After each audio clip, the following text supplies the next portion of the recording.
우리 한번 옆 사람하고 인사하시겠습니다.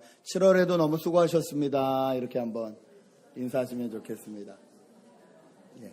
한 번 더 인사하죠. 8월에도 하나님 은혜로 충만합시다. 이렇게 한 번 더 인사해 주시기 바랍니다. 예. 정말 더워도 너무 더운 것 같습니다. 제가 미국 온 지 15년이 넘었는데 제일 덥지 않나. 잠을 못 잔 적이 없는데 갱년기라 그런가요? 이게 잠이 안 올 정도로 더위에 시달리고 있습니다. 이렇게 더울수록 더 뜨거운 하나님 은혜를 경험하시는 저와 여러분 되시기를 축복합니다. 예. 여러분 혹시 어르신들은 아실 텐데 젊은이들은 이 단어를 안지 모르겠어요. 새홍지마라는 이 한자성어를 혹시 좀 아시는지요? 새홍지마. 많이는 들어봤는데 무슨 뜻인지. 예. 자, 그럼 조금 도와드리려고 앞에다가 뭘 좀 붙이면 좀 이해가 되는데요. 인생살이는 새홍지마 같다. 이런 말씀은 들어보셨죠? 인생살이는 새홍지마 같다. 예, 무슨 뜻인지 딱 잡히진 않는데 이 뜻에 대한 영어적인 표현들도 많이 있더라고요. A blessing in disguise 라는 뜻이라고 합니다. 중국 북쪽의 변방에 한 노인이 살고 있었습니다. 그 노인은 가진 살림이 별로 없었는데 말이 한 마리 있었습니다. 그래서 말을 참 귀하게 여기고 아꼈는데 어느 날 그 말이 그만 가출을 해버리고 말았습니다. 멀리 가버려서 돌아오지 않습니다. 그 노인의 그 재산이자 또 소중하게 여겼던 그 말을 잃은 것을 알고 동네 사람들이 와서 위로를 합니다. 얼마나 낙심이 됩니까? 참 안 됐습니다. 이렇게 위로를 하자 노인이 오히려 이렇게 말을 합니다. 이 말을 잊어버린 것이 나에게 화가 될지 복이 될지 모르는 일이다. 아니나 달라 몇 달 뒤에 그 말이 다시 집을 돌아왔습니다. 가출했다가 돌아왔는데 혼자 오지 않고 짝꿍말을 데리고 왔습니다. 나갔다가 몇 달 만에 2마리가 되니 사람들이 또 막 기뻐서 얘기를 합니다. 너무 잘 됐습니다. 역시 노인의 말이 맞았네요. 이게 화가 안 되고 복이 되었네요. 그러고 막 기뻐하는데 또 오히려 노인은 담담하게 이 일조차 나에게 화가 될지 복이 될지 모르는 일입니다. 이렇게 애매모호한 말을 합니다. 아니나 달라 그 말을 하나밖에 없는 외아들이 타고 놀다가 말에서 떨어져 불구가 됩니다. 장애인이 됩니다. 그러니 사람들이 또 와서 막 말을 합니다. 아유, 차라리 그 말이 집을 나갔다가 안 돌아왔으면 좋았을 걸.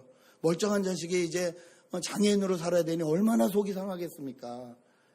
그렇게 또 위로를 하니까 또 이 노인은 이 일조차 나에게 복이 될지 화가 될지 두고 봐야 합니다. 근데 정말 그 말대로 되었습니다. 몇 년 뒤에 그 나라에 전쟁이 생겨서 모든 남자들이 다 전쟁에 끌려나갔는데 이 아들만은 장애라는 이유로 끌려나가지 않아서 목숨을 구하게 됐다고 합니다. 복과 화가 다 뒤집혀서 한꺼번에 어울려져 있고 그것이 어떻게 변화할지 예측하기가 참 어렵다라는 이 고사성어에서 나온 말이 새홍지마입니다. 여러분 인생이 새홍지마 같으신가요? 어떠신가요? 이민생활을 하면서 정말 아마 저희가 참 인생이 새홍지마 같다라고 말씀하실 만한 경험들을 많이 하셨을 줄 압니다.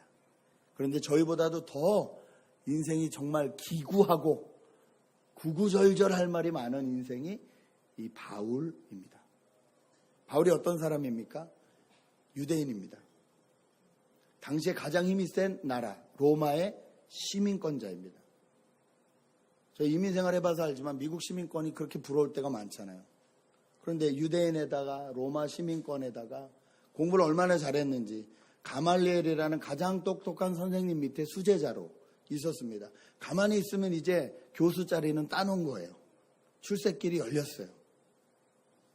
바리새파 중에 바리새파. 이 사두개파와 바리새파가 예수님 시대에 있었는데요. 사두개파는 적당히 로마 사람들의 눈치를 보면서 뒷돈을 주면서 성전을 자기들이 예배드리는 게 중요하기 때문에 우리가 이 정도의 보장을 받기 위해서는 좀 이렇게 뒤에서 좀 이렇게 하는 것도 괜찮지 하고 있는 한편 바리새파는 절대 그럴 수 없다.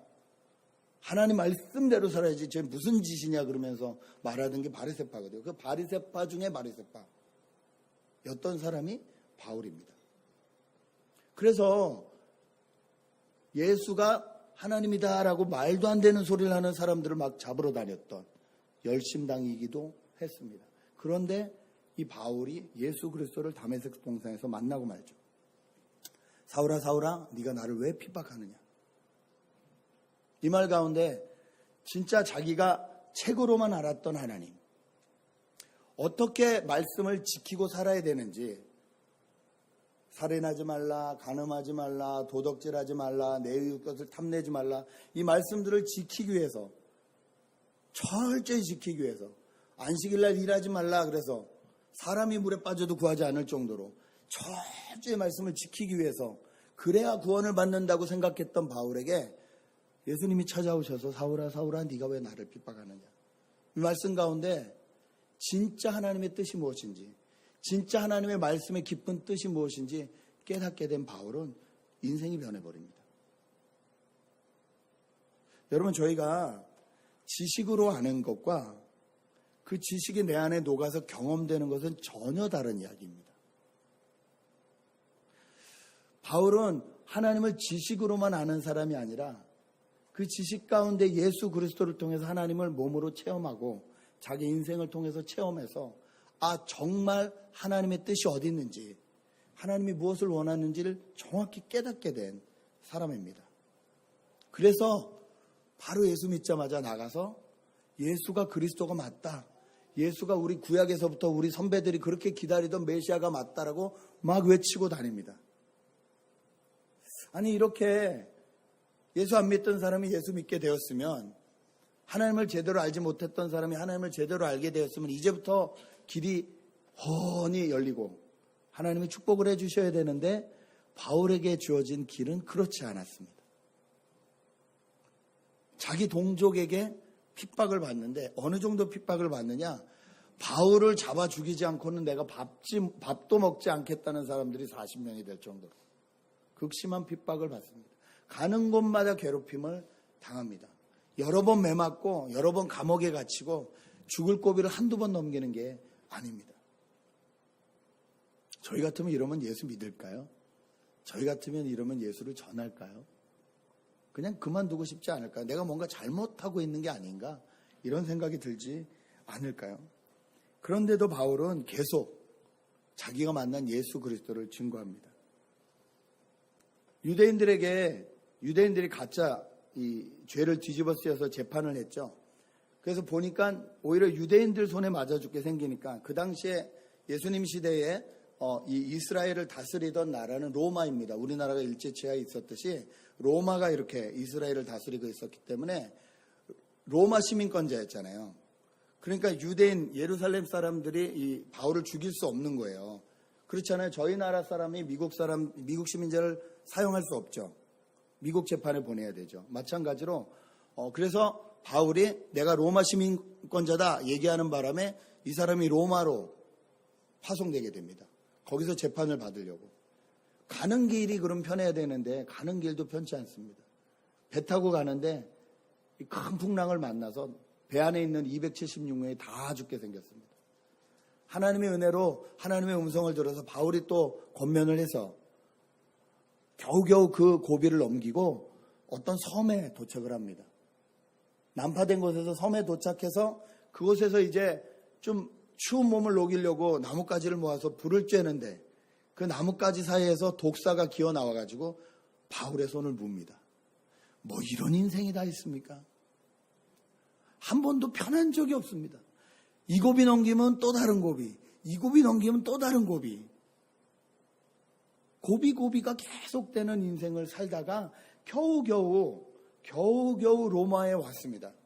그리고 오늘 본문이 시작되는데 17절은 3일이 지난 뒤 바울은 유대 사람 지도자를 불렀습니다라고 기록을 합니다. 이제 겨우 그렇게 로마에 도착한 지 3일밖에 되지 않았는데 여독이 다 풀리지도 않았을 것인데 바울은 바로 그 동네에 있는 유대 지도자들을 불러서 자기가 믿는 것이 무엇인지, 자기가 왜 여기까지 오게 되었는지에 대해서 다시 말하고 있다는 겁니다. 여러분, 우리는 우리 인생이 자꾸 꼬이고 어려우면 별로 사람들하고 말하고 싶지 않습니다. 기쁘고 즐거울 땐 괜찮은데요. 내 인생이 잘 나갈 때는 남이 좀 말 좀 걸어줬으면 자랑할 것이 많으니까. 내가 좀 안 풀리고 있는데 자꾸 말을 걸면 힘들어요.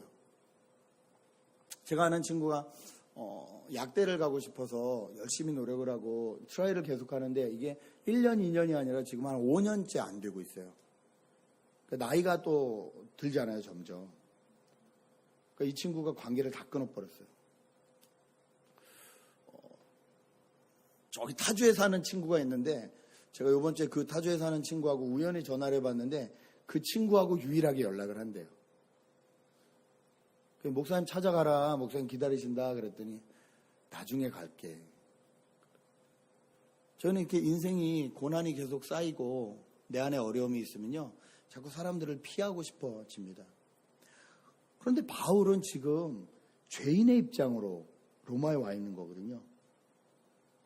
물론 이 군인들과 그 죄인들과 모든 사람들 278명이나 되는 사람들을 무사하게 이렇게 건너게 하고 로마까지 오게 한 공로를 인정받아서 이 가택연금이라고 아세요, 여러분? 집 안에서만 있을 수 있는, 죄인인데 감옥에 있는 것이 아니라 집을 하나 주고 그 집 안에서만 있을 수 있는 거예요. 바울이 그렇게 2년을 그 집 안에서만 살거든요, 로마에 와서. 그런데 그 집으로, 죄인된 입장인데 그 집으로 사람들을 초청해서 내가 왜 살고 있는지를 계속 얘기하는 거예요. 아니 도대체 바울에겐 세옹지마 중에서도 아주 대표적인 인물인 이 바울에겐 도대체 무엇이 있었기에 이렇게 안 풀리는 인생같이 보이는데도 이렇게 활기차게 살아갈 수 있는 걸까요?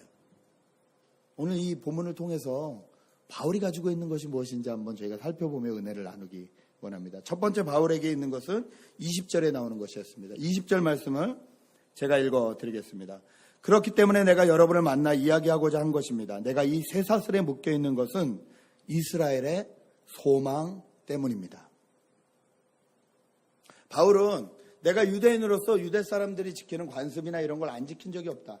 내가 유대 사람으로서 잘못해서 지금 죄인으로 여기 있는 것이 아니다. 그런데 내가 이렇게 쇠사슬을 차고 여기 와 있는데 그 이유는, 진짜 이유는 뭐냐면 내가 이스라엘의 소망 때문이다 이렇게 얘기하는 거예요. 이스라엘의 소망 때문이다 그러면 그 당시의 사람들은 다 알았어요. 여러분, 나라를 잃은 민족이, 나라를 잃은 사람들이 소망이 있다면 어떤 소망이 있을까요? 나라를 되찾고 싶은 소망이 있겠죠. 구약의 역사를 기억하십니까? 다윗이란 왕이 있었죠. 솔로몬이란 왕이 있었죠. 다윗과 솔로몬 이후에 아들로 인해서 나라가 두 개로 갈리죠. 북이스라엘과 남이스라엘로 이 이스라엘 역사가 갈리면서 그 뒤로부터 한 번도 이스라엘은 독립국가가 된 적이 없습니다. 나중에 예수님 오시기 전에 잠깐 한 80년 독립국가가 되긴 하는데요. 그건 뭐 잠깐 맛을 보다 그 다음에 완전히 더 망해버려요. 한 번도 독립국가가 된 적이 없는 나라. 그 나라의 민족. 얼마나 서러울까요? 우린 38년만 일제치하에 있었어도 이 뿌리가 이렇게 깊은데 수백 년을 남의 나라 식민지 백성으로 살면 그 안에 쌓이는 것들이 얼마나 많겠어요. 이 민족의 유일한 소망은 독립입니다. 그래서 구약 성경에 약속된 그 메시아가 빨리 나타나서 우리나라를 독립시켜줬으면 이 나라를 다 뒤집어 엎고 이 다윗 때처럼 그런 큰 왕국을 다시 한번 만들어줬으면 이것이 다 소망인 거예요. 이스라엘의 소망. 바울도 똑같은 소망이 있었습니다. 그런데 바울은 예수님 만나고 나서부터 이 이스라엘의 소망이 진짜 무엇이 되어야 되는지를 깨달은 거예요. 하나님이 이스라엘을 먼저 선택하신 이유가 무엇인지를 깨달은 거예요. 여러분, 하나님이 수많은 나라 중에서 이스라엘이라는 그 당시에 아주 작은 나라를 택하셨죠. 아브라함과 이삭과 야곱을 통해서, 야곱의 12아들을 통해서 이스라엘이라는 민족을 만들어 주셨잖아요. 70명이 수많은 국가가 되게 해주셨잖아요. 하나님이 이렇게 선택한 그 나라의 백성으로 혈통으로 태어났다는 것 때문에 그 사람들은 자신들이 선민이라고 생각했습니다. 선택된 민족. 예. 지금 유행하는 쉬운 말로 하면 금수저. 난 타고날 때부터 이렇게 태어난 거야. 예, 금수저. 나는 하나님 안에서는 적어도 금수저야. 이스라엘 사람들은 그 생각이 가득했어요. 그런데 망했어요. 하나님이 지키시는 자기 나라가 망했어요. 그리고 계속 포로 생활이에요. 이게 이해가 되지 않는 거예요. 그러니까 어쨌든 구약에 나오는 메시아가 빨리 우리나라를 독립시켜 주기만을 원하고 있는데, 바울도 그렇게 생각했으나 바울이 예수님을 만나고 나니까 원래 하나님이 그 작은 이스라엘을 왜 택하셨는지가 깨달아지는 거예요. 하나님은 이스라엘을 통해서 이스라엘만 구원하기를 원하시는 것이 아니라 모든 나라, 모든 백성들이 다 구원받기를 원하셨다는 걸 아는 거예요. 바울에겐 소망이 바뀌었는데요. 이스라엘의 소망이긴 이스라엘의 소망인데, 예수 그리스도를 통해서, 이스라엘을 통해서 전 세계 모든 나라가 구원받는 소망으로 바뀌었습니다. 바울은 이 소망이 있기 때문에 감옥에 갇혀 있으면서도 자랑하고 다니는 거예요. 우리가 알고 있던 그 소망이 그 정도의 소망이 아니다. 하나님이 우리를 그냥 우리나라만 잘 먹고 잘 살라고 선택해준 그 정도의 하나님이 아니셨다. 우리를 통하여 전 세계를 살리시겠다고 하는 하나님이셨다. 여러분, 저희가 예수를 믿으면서도 하나님의 이 소망을 올바로 보지 못하면요, 저희는 저희만을 위해서 기도합니다. 나만을 위해서 기도하고요. 내 나라만을 위해서 기도하고요. 내 민족과 내 가정만을 위해서 기도합니다. 그것이 하나님이 존재하는 이유라고 생각합니다. 나를 도와주시기 위해서 하나님이 계셔야 된다. 여러분, 절대 기독교는 그런 종교가 아닙니다. 하나님은요, 저와 여러분을 통해서 내 나라뿐만 아니라 남의 나라, 우리가 이름도 잘 알지 못하는 그 나라, 그리고 우리가 어떻게 보면 좀 무시하고 있는 수많은 나라의 백성과 민족들까지도 다 구원하길 원하시는 하나님이십니다. 여러분, 예수 믿으면서 소망이 이렇게 바뀌지 않으면 안 됩니다. 대선이 이제 시작되려고 하죠. 한국이나 미국이나 대선 문제 때문에 긴장들을 하고 있습니다. 여러분이 누구를 선택하시던 분명히 이 위정자들을 위해서 저희가 기도해야 되는데요. 정치하시는 분들을 위해서 기도해야 되는데, 기도의 내용조차 우리는 나라와 민족을 위해서 기도한다고 하면서도요, 기도의 내용조차 실은 나를 위해서 기도할 수 있습니다. 하나님, 누가 대통령이 되면 이민자들의 삶이 좀 어려워진다는 소문이 도는데 하나님 지켜주시옵소서 라고 기도를 하면요, 그거는 나라와 민족을 위해서 기도하는 것 같지만 실은 나를 위해서 기도하는 거예요. 저희는 얼마든지 이렇게 기도할 수 있는 사람들입니다. 하나님은 그 정도의 수준으로 저희를 부르지 않으셨다는 겁니다. 여러 번 말씀드렸지만요, 우리가 예수 그리스도를 하나님 나라를 위해서 이스라엘의 소망이 되어주신, 하나님이 보내주신 예수 그리스도를 우리의 소망으로 삼지 않는 한 우리는 우리만을 위해서 기도하게 되어 있습니다.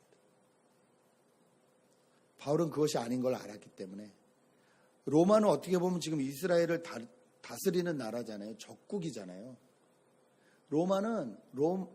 바울은 로마에 있는 모든 사람들, 황제까지도 하나님 앞에 돌아오고 회개하고 하나님 나라를 소유하기를 원했습니다. 그들을 위해서 기도해 줄 수 있었어요. 그들이 망하는 걸 바라지 않았어요. 여러분, 예수 믿는 사람들의 소망은요, 내가 성공하기 위해서 저 사람이 망해야 된다는 것이 아닙니다. 오히려 예수 믿는 사람들의 소망은요, 내가 가진 것, 내가 경험한 것을 통해서 저 사람이 성공할 수 있도록 도와주는 것입니다. 저희 안에 있는 소망은 이 정도의 수준입니다. 바울은 그 소망이 분명했기 때문에 감옥에 갇혀 있어도 문제가 되지 않았어요. 출세길이 떵떵 열렸던 사람인데 인생이 완전 뒤집어졌는데 내 팔자야라고 말하지 않았습니다. 그 안에서 진짜 소망된 것을 바라봤기 때문입니다. 여러분에게 요즘의 소망은 무엇이신지요?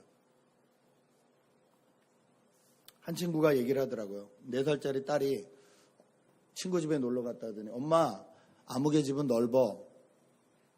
우리 집은 그랬대요. 우리 집은 좁아. 그 말에 속이 상하죠. 엄마로서. 제가 그 말 듣고 저도 좀 속이 상했습니다. 이 집이 원룸인데 좀 이렇게 좀 넓은 집으로 갈 수 있는 은혜가 있었으면 좋겠다. 쉽지 않잖아요. 그렇죠? 저희 삶이 쉽지 않은데. 그럼 애가 엄마 누구 집은 넓은데 우리 집은 좁아 이럴 때마다 스트레스 받고 주여 그러고 한숨 쉬고 살 것이냐. 제가 그 말을 이렇게 곰곰이 곱씹었는데 저도 원룸 생활을 했기 때문에 감히 말할 수 있는데요. 저희 원룸 생활을 했는데 어느 정도였냐면 저희 집 방이 다 합해서 요 강단만 했습니다. 그리고 여기 요만큼의 부엌과 화장실이 있었으니까 전부 다 해서 요게 안 됐어요. 일본은 집이 정말 좁거든요. 여기서 살았는데 그래서 저녁에 이 잠자리를 깔 때 별 문제가 없었습니다. 왜냐하면 여기 마룻바닥이었는데 거기에 그냥 이불을 다 깔면 돼요. 이불 한 3장을 이렇게 축축 피면 이렇게 다 깔려요, 여기가. 그리고 아무 데서나 자라. 그냥 5시 굴러서 아무 데서나 자는 거예요. 근데 한 번도 좁다고 생각해 본 적이 없어요. 미국에 와서도 저는 원룸에 살았거든요. 이 원룸도 안 구해져서 막 애셋이 있다 그러니까 원룸 안 줘서 그것 때문에 제가 그 간증을 해드린 걸로 아는데. 근데 지난주에 이제 사람들이 모였는데 그 자매가 그러더라고요. 그 청년 때부터 저희 집에 그 집에 왔다 갔다 했던 자매가 그러더라고요. 가만히 생각해 보면 그때 목사님 분명히 원룸이었는데 그 집이 좁다고 생각해 본 적이 없대요. 막 10명씩 와서 그리고 분명히 자기가 지금 애를 갖고 있으니까 애들은 9시면 들어갔는데 우리는 밤 11시까지 거기서 모여서 놀았는데 지금 생각해 보면 애들이 2살, 4살 이랬는데 걔네가 어떻게 들어가서 잠을 잤을까? 우리가 밖에서 청년들이 막 10명이 떠드는데. 자기 같으면 지금 그게 그런 상황이면 되게 스트레스가 있을 것 같다는 거예요. 근데 저희는 한 번도 스트레스를 받지 않았거든요. 그 이유는 뭐냐면 저희가 요만한 데 살다 갔으니까. 요만한 데 살다 왔으니까 미국 오니까 원룸 되게 넓던데요. 예, 저희 아이들 한 침대에서 머리를 한 놈은 이쪽에 한 놈은 이쪽에 한 침대에서 둘이 이렇게 겹쳐 재웠거든요. 아무렇지 않았습니다. 한 번도 그게 비참하거나 그런 적이 없었거든요. 제가 그 이야기를 들으면서 무슨 생각이 났냐면 제 옛날 생각이 나면서 내가 옛날에 경험했기 때문에 감히 말할 수 있는데 하우스는 돈 주고 살 수 있는데 홈은 돈 주고 못 산다. 하우스는 나중에 하나님이 돈 주시면 사면 된다. 그런데 단칸방에 살든지 방 2개에 살든지 방 3개에 살든지 항상 웃을 수 있고 같이 까르륵거릴 수 있고 같이 껴안을 수 있고 오히려 좁아가지고 더 잘 껴안을 수 있고 웃음과 기쁨과 같이 나눌 음식이 있는 그 집을 만드는 게 더 중요하다. 여러분 우리의 소망이 하우스가 되면 보이는 것마다 비참해집니다. 우리의 소망이 뭔가 변할 그 물질과 쾌락과 명예와 이쪽에 소망이 있으면 우리는 항상 실패를 경험하며 살 수밖에 없습니다. 예. 그러나 우리의 소망을 변하시지 않는 예수 그리스도에게 두면 우리는 어떤 환경이 있든지 간에 내 삶을 통해서 역사하신 하나님을 만나고 그분을 나누며 살 수 있게 된다는 것입니다. 바울은 그 은혜를 알고 있었습니다. 두 번째 또 바울이 가지고 있던 귀한 은혜가 23절에 나옵니다. 23절 함께 한 목소리로 한번 읽을까요? 읽겠습니다. 23절 시작.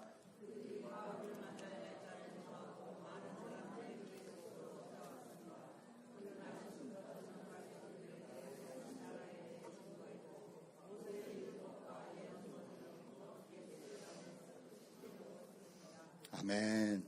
바울도 보면 참 대단해요. 자기 집도 아니고 감옥 대신에 얻어준 집이거든요. 거기에 손님 초대해요. 매일 밤.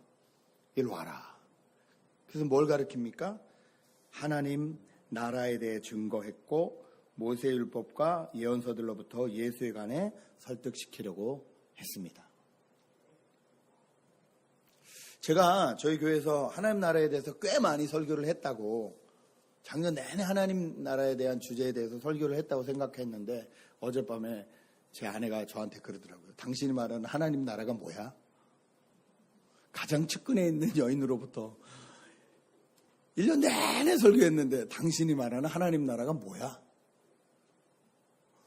허무하더라고요. 나는 도대체 뭘 했나? 근데 그 이유를 알았습니다. 여보, 하나님 나라 하면 우리는 워낙 이 천국이라는 생각에 수십 년간 듣고 살았기 때문에 하나님 나라 그러면 뭔가 이렇게 뜬구름이야. 그래서 다시 한번 하나님 나라에 대해서 오늘 정확히 말씀을 드리려고 합니다.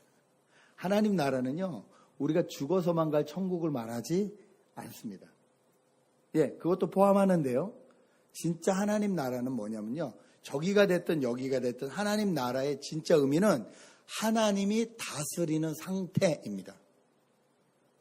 다시 말해, 오늘 저희가 이렇게 예배를 드리고 있는데 지금 저를 이렇게 아주 선하신 눈으로 바라보고 계시지만 실은 머릿속에서 끊임없이 그 때리고 싶은 놈을 생각하고 계시다면 여러분은 지금 지옥을 살고 계시는 거예요. 이해가 되세요? 내 마음을 하나님이 다스려주지 못하고 분노와 시기와 질투와 이게 지금도 계속 나를 괴롭히고 있다면 나는 여기 앉아있으나 하나님 나라를 경험하고 있지 않은 겁니다. 그런데 내가 아무리 고생스럽고 힘든 자리에 있다 할지라도 거기서 하나님의 다스림, 하나님이 주시는 평안, 하나님이 주시는 기쁨을 경험하고 있다면 나는 하나님 나라를 사는 거예요. 바울은 감옥입니다. 쇠사슬도 묶여있다 그랬어요.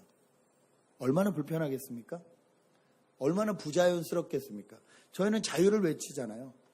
그런데 그 바울은 그 안에서도 하나님을 경험하는 거예요. 하나님을 날마다 만나는 거예요. 하나님의 다스림을 받는 거예요.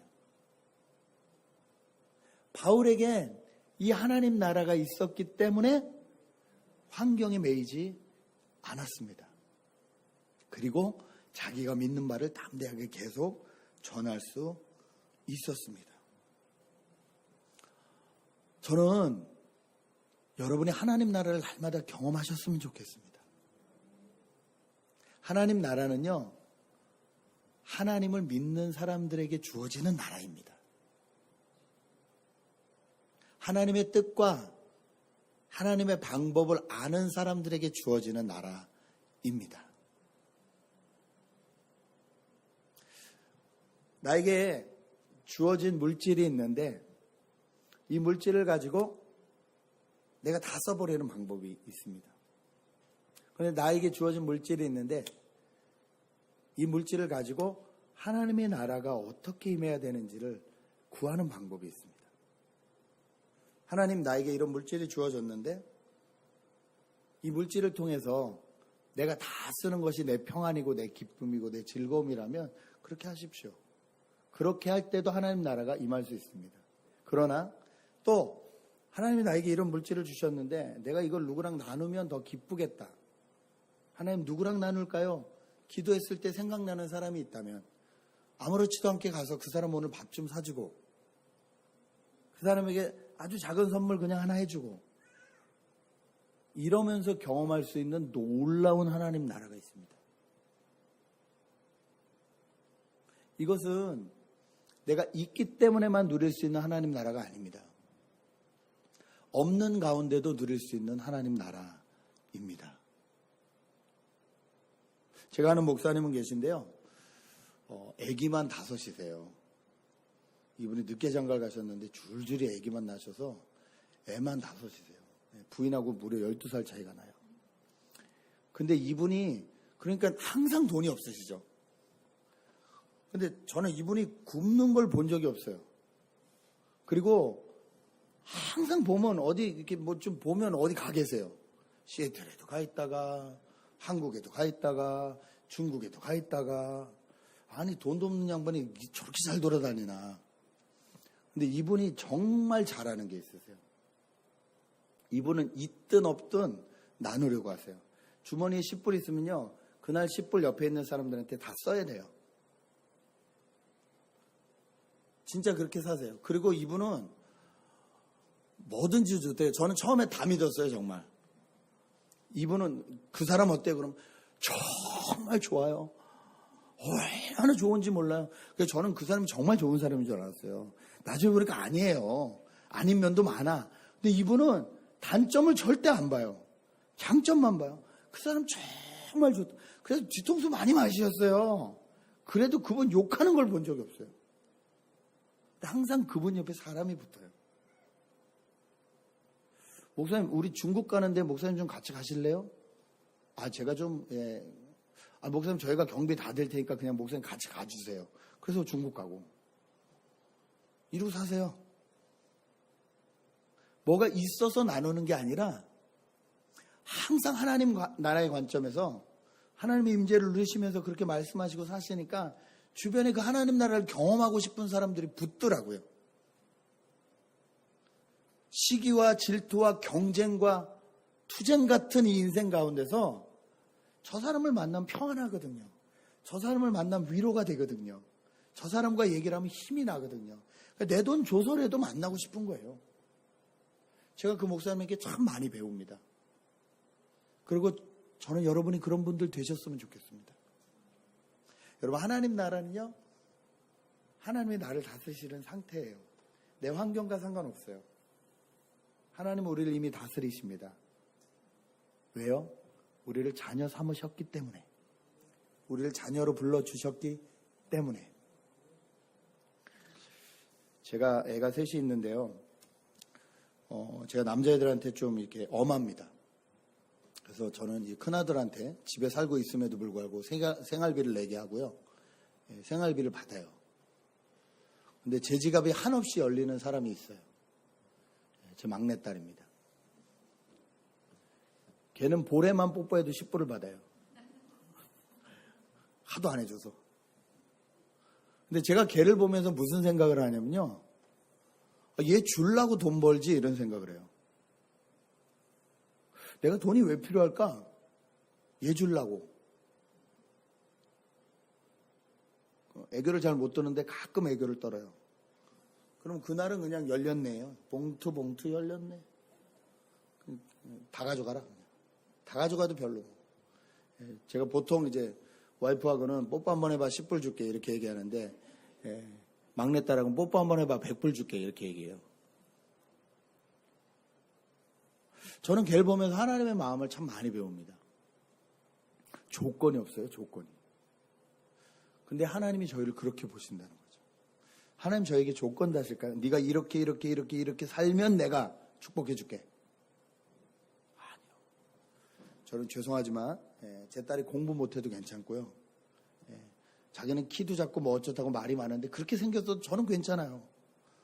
그렇게 되면 좀 곤란은 하겠지만 지가 시집을 못 간다고 그래도 괜찮아요. 제가 평생 데리고 살 수 있어요.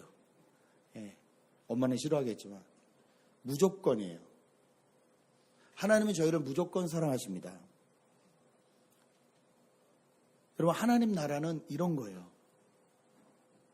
하나님의 임재가 가득한, 하나님이 나를 사랑하신다는 것이 그대로 느껴지는. 바울에겐 이 소망이 있었기 때문에 감옥에 있어도 괜찮았습니다. 여러분, 하나님 나라를 경험하시오. 날마다 풍성한 삶을 사시길 주님의 이름으로 축복합니다. 마지막으로 바울이 이렇게 신이 나서 자기의 인생에 대해서 이야기할 수 있었던 이유는 30절에 있습니다. 바울은 만 2년 동안 자기 셋집에 머물러서 자신에게 찾아오는 모든 사람을 맞아들여 어떠한 방해도 받지 않고 담대하게 하나님 나라를 선포하고 주 예수 그리스도에 관한 것을 가르쳤습니다. 과연 바울에게 방해가 없었을까요? 죄인의 입장에서 집 밖으로 못 나간다는 방해부터 있었습니다. 여러 가지 방해가 있었는데요. 방해받지 않고라고 말하고 있어요. 무슨 말이냐면 남들에겐 바더가 됐을지 몰라도 바울에겐 이것이 바더가 되지 않는다는 소리입니다. 그리고 어떻게 해요? 담대하게 하나님 나라를 선포하고 주 예수 그리스도에 관한 것을 가르쳤다는 거예요. 여러분, 담대함은 저희 안에서 나타나지 않습니다. 저희가 용기 내서 내가 막 용기를 내봐야지, 담대해봐야지 한다고 담대해지지 않아요. 용기와 담대함은요, 내 안에서 나오지 않고 밖에서 안으로 들어오는 겁니다. 우리는요, 자꾸 사람들하고 비교하기 때문에 담대해지지 못해요. 제가 나보다 돈이 많거나, 제가 나보다 잘생겼거나, 제가 나보다 뭔가를 가지고 있거나 그러면요, 그 사람 앞에서 담대해지지 못해요. 자꾸 줄어들어요. 여러분 그러지 않으십니까? 저 세홍지마 같은 인생 가운데 저는 그런 경험 많이 했는데요. 내가 괜찮은 사람인 줄 알았는데 그 사람 앞에 딱 서는 순간 작아지는 나를 여러 번 발견했습니다. 그런데 내가 담대해질 수 있는 이유는요, 나를 바라보시는 하나님 때문입니다. 자식이 조금 못생겼어도 넌 진짜 이뻐. 부모님 눈엔 진짜 이쁘거든요. 고슴도치처럼. 정말 내 정성을 다해서 진짜 이뻐 말해주면요, 걔는 자존감이 있습니다. 그런데 엄마가 미안해, 아빠가 미안해 볼 때마다 그러면요, 걔는 밖에 나가서 얼굴 이렇게 가리고 살아요. 자존감이 떨어져요.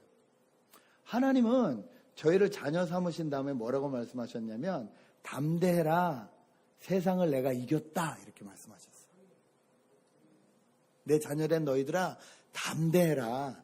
이 세상이 새옹지마 같고 힘들고 어려운 것 같지만 이 세상을 이미 내가 이겼다, 이렇게 말씀하십니다. 바울이 쇠사슬을 차고도 담대할 수 있는 이유, 이 쇠사슬이 바다가 되지 않는 이유가 여기 있습니다. 바울은요, 이 로마 감옥에 2년 갇혀 있다가 나중에 풀려납니다. 무죄로. 그 다음에 이제 로마서를 보면 바울이 이 스테반, 지금의 스페인, 서바나라고 불리는 스페인에 가고 싶어 했다는 걸 알 수 있어요. 근데 그 사람이 스페인에 다녀왔다는 흔적은 없어요.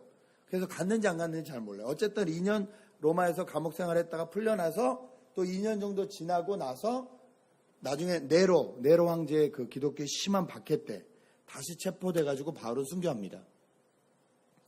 그러고 끝나요. 한 사람의 인생이 그냥 그렇게 끝나요.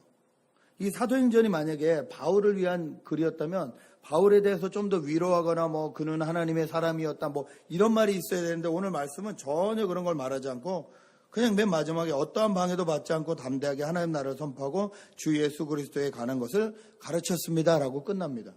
왠지 끝나지 않는 책이 흐지부지 끝나는 것처럼 그냥 끝나버립니다. 그 이유가 무엇일까요? 오늘 이 말씀으로 사도행전, 저희가 읽은 사도행전이 다 끝나거든요. 하나님 왜 이렇게 기록해 놓으셨을까요? 사도행전의 주인공은 바울이 아니기 때문에 그렇습니다. 여러분, 사도행전 초창기 때, 사도행전 1장, 2장, 오순절 성령 강림하고 이럴 때, 그때 딱 나섰던 리더가 누구였죠? 베드로였죠. 그러다가 어느 날부터 사도행전 9장쯤 가면서부터 바울이 이제 일을 많이 하니까 바울이 이렇게 역사적인 인물로 딱 드러납니다. 그런데 오늘 바울은 그냥 이 사람이 뒤에 어떻게 됐다는 것도 얘기하지 않고 만 2년 동안 그냥 감옥에 갇혀 살면서도 사람들을 불러다가 어떠한 방해도 받지 않고 담대하게 하나님 나라를 선포하고 예수 그리스도에 대한 얘기를 했습니다라고 끝납니다. 이 말은 무슨 말이냐면요, 베드로의 사명도 끝났고 바울의 사명도 끝났지만 예수 그리스도의 사역은 끝나지 않았다는 겁니다. 베드로가 가지고 있던 예수 그리스도, 바울이 알고 있던 예수 그리스도를 이제 우리가 알고 있기 때문에 우리에게 이 사도행전을 계속 쓰라고 하시는 말씀입니다. 사도행전은 사도들 안에 있는 예수 그리스도에 관한 기록이라고 말씀을 드렸어요. 그럼 사도행전은 28장에서 끝났지만 끝나지 않은 거예요. 2016년 지금도 끝나지 않은 거예요. 여러분 안에 계신 예수 그리스도를 통해서 불림받은, 성도로 부름받은, 자녀로 부름받은 우리를 통해서 계속 이 세상에서 쓰여지는 거예요. 이 담대함이 바울에게 있었습니다. 새옹지마 같은 인생 가운데 저희가 담대하게 살 수 있는 이유도 여기에 있습니다. 내 인생을 통해서 하나님이 쓰실 일들, 이루실 일들을 기대할 때, 그리고 그 하나님을 바라볼 때 오늘은 망하는 것 같은데 이것이 끝이 아님을 알고 또 하나님 앞에 나갈 수 있게 된다는 것입니다. 생명과 사망과 복과 저주가 우리 앞에 놓여 있다라고 모세는 가나안 땅에 들어가는 이스라엘 백성에게 말했습니다. 이 생명과 사망과 복과 저주는 하나님 주관이거든요. 근데 이것이 우리 앞에 놓여져 있다는 거예요. 여기서 무엇을 선택하겠냐는 거예요. 모세는 이스라엘 백성에게 너희가 그리고 너희 자손이 생명을 택하고 하나님을 택하라고 권면합니다. 날씨가 더워지니까 또 LA에 주기적으로 오는 소식들이 막 들려옵니다. 비건이 올 거야. 비건이 뭔지 아시죠? 지진 올 거라고. 개미들이 막 나오고 그러면 맨날 이제 캘리포니아는 공포에 떠는 거예요. 지진대 위에 있으니까 여기 한번 비건이 올 거야. 여러분 막 두려우세요? LA는 테러가 발생할 수 있는 아주 그냥 위험 지역 중에서도 탑에 있는, 저희가 거기 살아요. 두려우세요?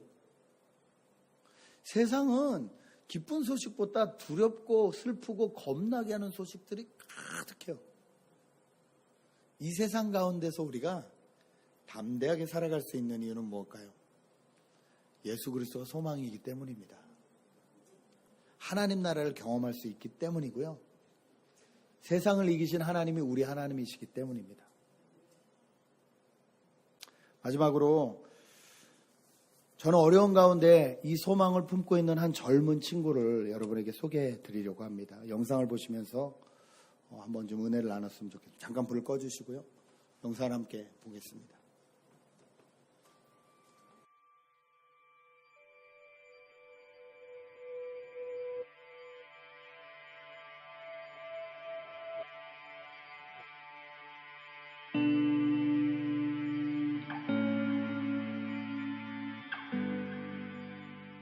Hi, my name is Eugene Choi. I am a new staff at KCCC.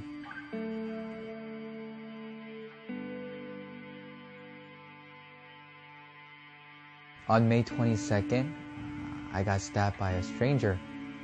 This person approached me from behind, asking me if I was Korean, and as soon as I said yes, he just started stabbing me 5 times total, 1 in the neck and 4 in the back. So one of the strike punctured the lung, and one of the strike actually lacerated my spinal cord. So currently, from chest down, my left side, I can't really feel any pain or temperature. And my right side, if I don't look at my leg, I can't really tell where my right leg is. I think my biggest struggle is every morning when I wake up, I have to stretch my leg because I don't know why, but it's in a bent position. It's like 90-degree angle. So I have to straighten it out every morning when I wake up. And when I straighten it out, it starts shaking, or my body gets spasm, and then my body starts cramping up, and it hurts. So that's what I go through every morning. But more than the physical pain, the biggest struggle that I go through is I don't know when this will end. Like doctors don't even know if I could ever walk again normally. I feel very useless, sometimes abandoned, and many times it seems like I have no future. So I resent the perpetrator, but I know that God loves him too. And I was thinking there might be nobody who can pray for him except me. So there is always a sinful nature versus heavenly nature versing each other. That I want to hate him versus I want to love him. Nowadays, I ask God a lot of questions, but one of the questions that I ask is, God, what can I do? And God asked me back, Eugene, what do you have? And I looked down, and I looked at my body, and I told God, God, this body is the only thing I have right now. Broken, disabled, and it's useless. But will you still take it and use it? Only thing I have right now is brokenness. Broken life, broken body, but will you still use it? And amazingly, he has been using my brokenness to mend and restore the hearts of other broken people. And that's when I realized it was me who was limiting the God's ability. And finally, I came to a conclusion that when I acknowledge the Holy Spirit that's living inside of me, and when I dream with Him, God would make it happen. In other words, when God dreams, God will make it come true. So let's take heart and dream beyond, because we know that God already has overcome the world.